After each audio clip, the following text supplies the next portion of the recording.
2.25 అడుగుల doctor BR Ambedkar విగ్రహ స్థాపన కార్యరూపం దాల్చడంతో డాక్టర్ గొల్లమూడి రాజసుందరబాబు కృషి ఎనలేందని మాజీ మంత్రి ఎమ్మెల్సీ డొక్కా మాణిక్యవరప్రసాద్ అన్నారు. గుంటూరు రెవెన్యూ కళ్యాణ మండపంలో నేడు డాక్టర్ గొల్లమూడి రాజేంద్రబాబు ఆధ్వర్యంలో అంబేద్కర్ విగ్రహ నిర్మాణ అంశంలో రాష్ట్ర ప్రభుత్వాన్ని అభినందిస్తూ కృతజ్ఞాంజలి సభ నిర్వహించారు. ఈ కార్యక్రమానికి ముఖ్య అతిథిగా డొక్కా మాణిక్యవరప్రసాద్ విచ్చేసి మాట్లాడారు. డాక్టర్ గొల్లమూడి రాజసుందరబాబు అధ్యక్షతన జరిగిన ఈ కార్యక్రమంలో డొక్కా తన ప్రసంగాన్ని కొనసాగిస్తూ రాజసుందరబాబు విద్యా దశ నుంచే ఉద్యమ స్ఫూర్తిని కలిగి ప్రశ్నించే తత్వాన్ని అలవర్చుకున్నారని, ఆయన దళిత వర్గాల ఎస్సీ ఎస్టీ అత్యాచార బాధితులకు నష్టపరిహారం ఇప్పించడంలోనూ ప్రభుత్వంతో ఉద్యమించడంలోనూ ఆయన ఎనలేని ఉద్యమ స్ఫూర్తిని అందిపుచ్చుకున్నారని ప్రశంసించారు. మనం ఎన్నో చట్టాలను సాధించుకున్నామని, ఆ చట్టాల ప్రయోజనం ద్వారా ఎస్సీ ఎస్టీలు ఏ మేరకు లబ్ధి పొందారు అనే అంశంపై దళిత మేధావులతో మేధోమదనం జరగాల్సిన అవసరం ఉందన్నారు. డాక్టర్ రాజసుందరబాబు మాట్లాడుతూ త్వరలోనే మేధోమదన రౌండ్ టేబుల్ సమావేశాలను జిల్లా స్థాయిలోనూ రాష్ట్ర స్థాయిలోనూ నిర్వహించడానికి ఆలోచన చేస్తున్నామని పేర్కొన్నారు. ఈ సందర్భంగా డొక్కా చేతుల మీదుగా వివిధ ప్రజా సంఘాల నేతృత్వంలో రాజసుందరబాబుకు ఘనరీతిలో సత్కారం చేశారు.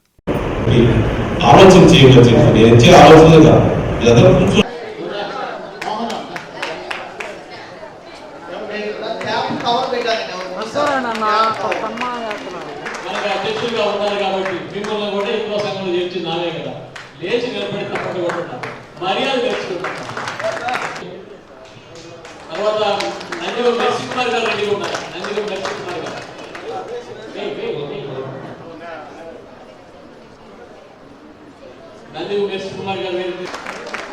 చిన్నపిల్లైనా ఎంత చక్కగా ప్రశాంతంగా పనిచేసిందంటే వినయ విధేయులు చక్కగా ఉన్నాయి.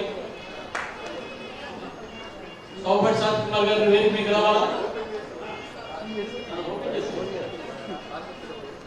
తర్వాత మాడుగుల సుశీల్ గారు పెదగూరుపాడు, మాడుగుల సుశీల్ గారు పెదగూరుపాడు, అయితే మాడుగుల సుశీల్ గారు దండ దండ ఓకే.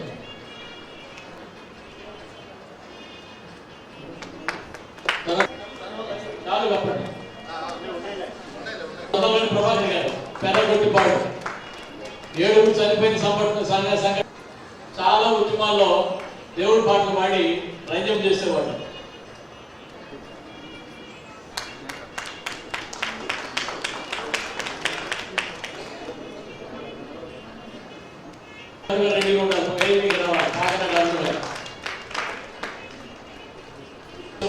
ఫుట్బాల్ అందరూ గురిశారు, ఆగిపోయాడు.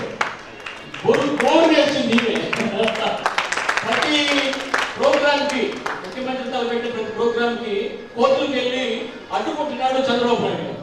దళిత ఉద్యమాల్లో బాగా యాక్టివ్గా ఉండే దళిత సామాజిక కార్యకర్త రాజసుందరబాబు గారికి సన్మానం చేయాలని చాలా దళిత సంఘాలు, జిల్లాలో ఉన్న ప్రముఖులంతా కూడా నిర్ణయించి ఈరోజు సన్మానం చేశారు. ఆయనే మొట్టమొదటిసారి అంబేద్కర్ గారి 125 అడుగుల విగ్రహం కావాలని మొదటి నుంచి కూడా ఆ నినాదంతో ముందుకెళ్తా ఉన్నాడు.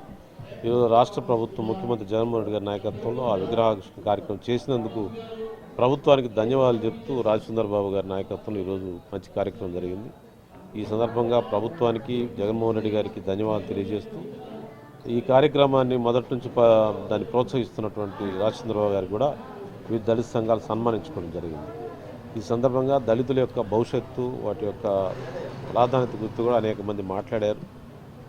ఈ సందర్భంగా రాజసుందరబాబు గారికి సన్మానం చేయడం చాలా సముచితంగా ఉందని అందరం గౌరవంగా ఫీల్ అవుతాం.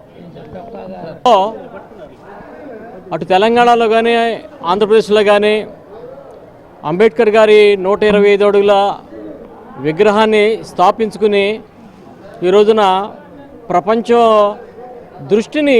యొక్క దృష్టిని ఆకర్షించారు తెలుగు ప్రజలు. ఈ కార్యక్రమం మనకు ఒకటి ఇస్తుంది. అంబేద్కర్ గారిని మనం స్ఫూర్తిగా తీసుకోవాలా. ఆయన విగ్రహంలో చూడటం కాదు, దండలేయటమే కాదు, ఆయన చెప్పిన ఆశయాల్ని మనం పాటించగలిగితే అణగారిన వర్గాలకి విముక్తి లభిస్తుందని నేను భావిస్తున్నాను.